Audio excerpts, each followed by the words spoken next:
am strong. I am fearless. I am courageous. I am beautiful. I can do all things. I am created to be me. I am a woman. And I am funky. Welcome to Shiela E TV. I am Shiela E, and I'm so happy to be here. My next guest, this young man is known for his extremely elegant falsetto, and he is he says, 7 of 10 siblings. He is a 5-time Grammy Award nominee. We are so honored to have this young man. I love him so dearly. The one and only Debarge. Woo!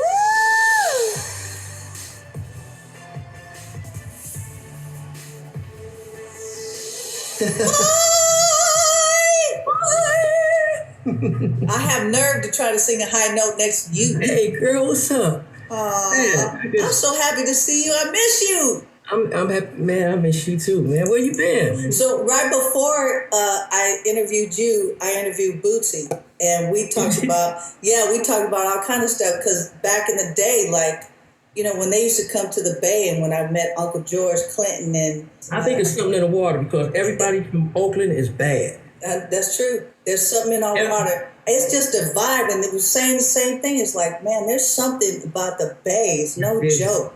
So how did you guys you were born in Detroit or you moved to Detroit? Okay, I was born in Detroit, went to school in Grand Rapids. So. Interesting. Yeah, because the music scene for Detroit, I have a lot of people coming from Detroit that I grew up playing with from Detroit, and that music scene was kind of right, you know? You know what? Detroit is like the way it was in the 70s. That's how Oakland is right now. Yeah. Oakland reminds me of Detroit. This is going to turn into a let's brag about Oakland interview. Hey, I'm not mad at that at all. Now, did you guys learn doing that as well when you were growing up to learn how to harmonize? I mean, how did you guys do all that? When we were coming up, Bunny and Bobby, they were writing songs and they took it out on us like, you sing this part, you sing that part. You know, they had their little switch. Sing it right. No, I told you to hit that note. Don't you hit that? Because, you know, we wanted to play outside. So they're like, no, you going to sing these parts. They was working their parts out from their head through us. You know, they had to hear it. So lucky for them, we could actually sing. Dang, that's crazy. I know, because that was one of the questions I wanted to ask you, like how, you know, do your mom and dad play? I mean, how did this whole musical thing happen? You're number 6 out of 10. I mean, that's a lot of kids. I'm number 7. You're number 7. Yeah. My mother, she sings circles around all of us. My mom. Really? Oh, yeah.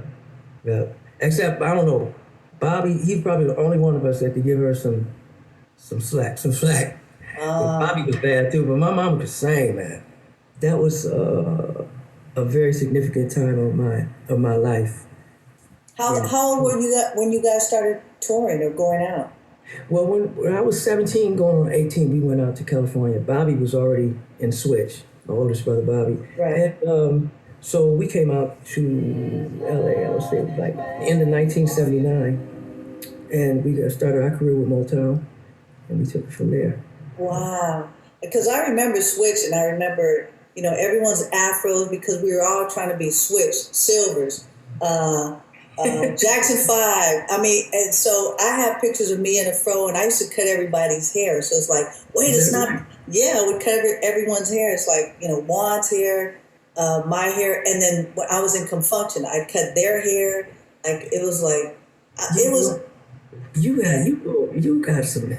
You've done a lot of stuff. You've been with a lot of great people too, and great. You great. Thank you. And honestly, can I just say this? Yes. Glamorous Life.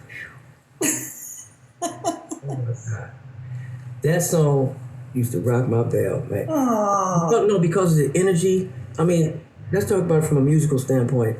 Of course, I'm a fan, but just from a musical standpoint, it was just your vibe. You're in that song. Mm-hmm. You know what I mean? You are in it. Mm-hmm. You are like, you get Shiela when you hear it. So it was like y'all was just one and the same, and I could feel that, and it had that kind of energy to it. even to this day. It was the last song to go on the record. It almost didn't make it. It almost didn't make it. Wow. That's and how. then, and it was interesting because the record company, Warner Brothers, said they wanted to put Bella St. Mark out as the first single. And it's like, no, I need to show my musicianship. So we actually fought with Warner Brothers to say, we think you're wrong. I was like, please, I'm telling you, it's got to be Glamorous Life.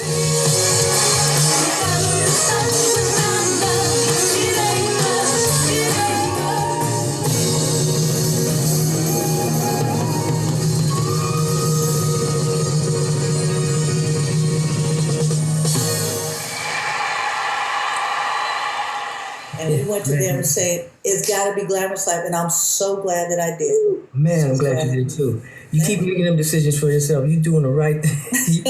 you know you. That's why I wish you were here. I was like, if you could be here, and if not, it's all good. Because I was like, I'm gonna turn this way right here. So my other setup right there, we would have just played. Oh my God, I'm on my way. Oh, you're on your way. See, I'm on my way. I was waiting for you. I was like, I'm ready. You didn't tell me that, Sheila. I'm set up. Like, look at that, ready to go.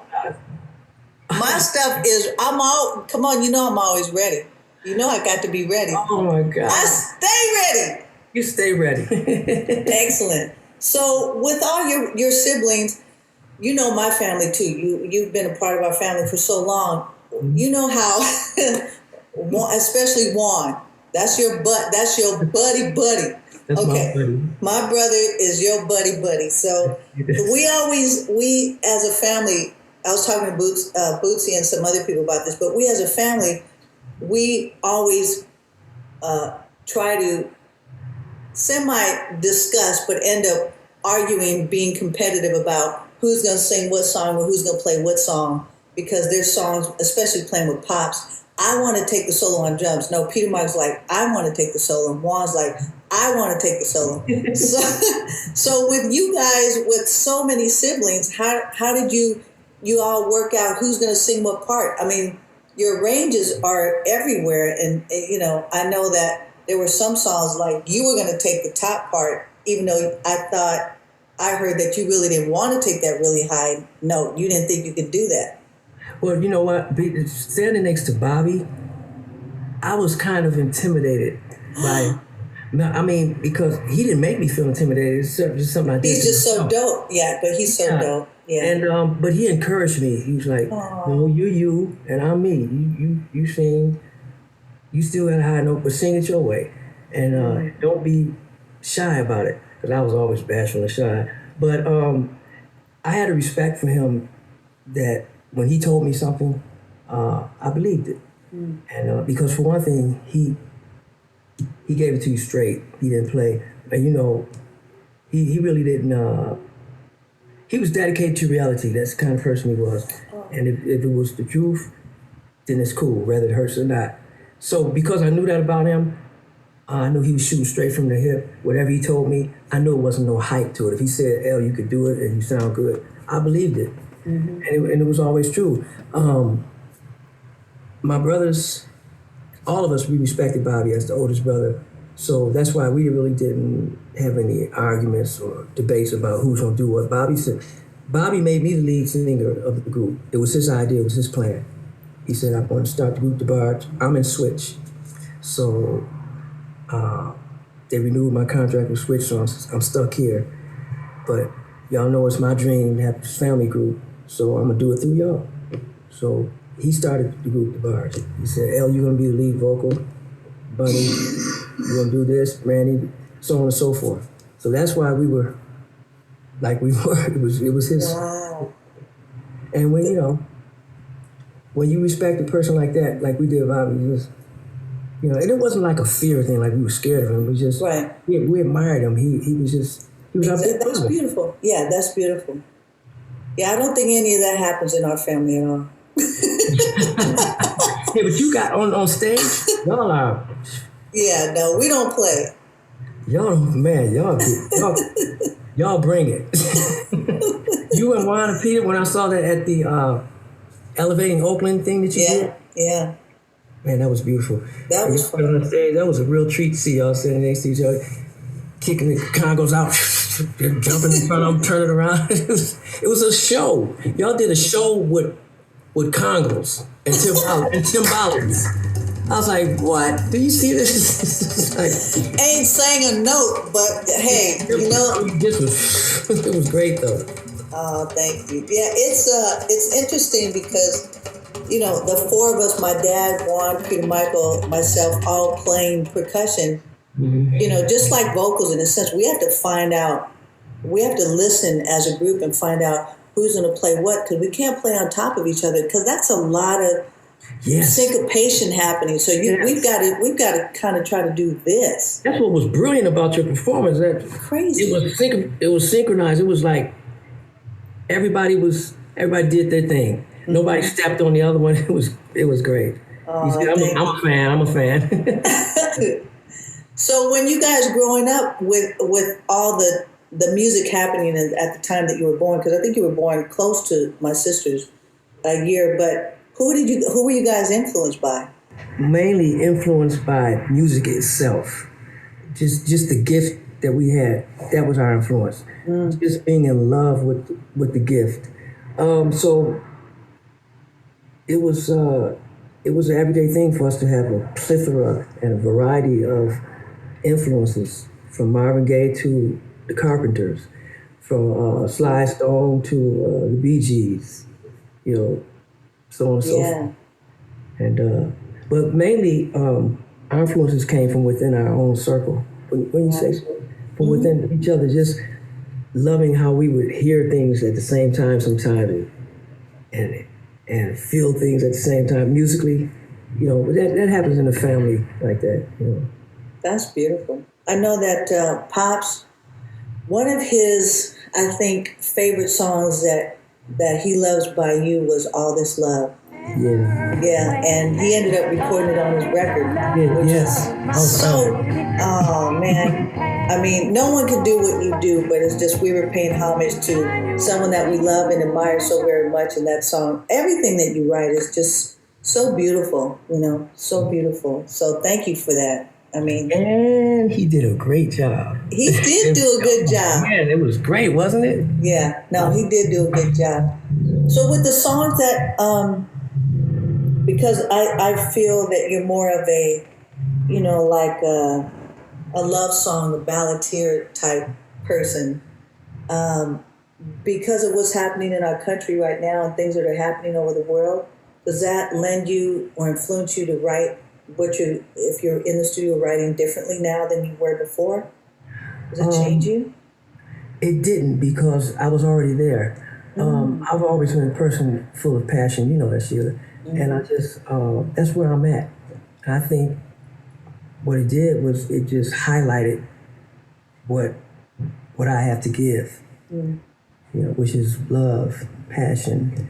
And although I will say that I need to put something out, because I've been in the studio recording, and everybody's like, when you gonna put it out?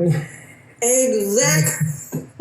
We are waiting, like, please, you know why? Because we love you so much, and we need those, like what you just said, it didn't change you. That's who you are, your passion. You're so passionate and so loving and so caring, and just, you know, you live in that moment and how you write and how you feel. And that emotion absolutely comes through with what you write. And that emotion, that part of it, that is truth. That is your truth.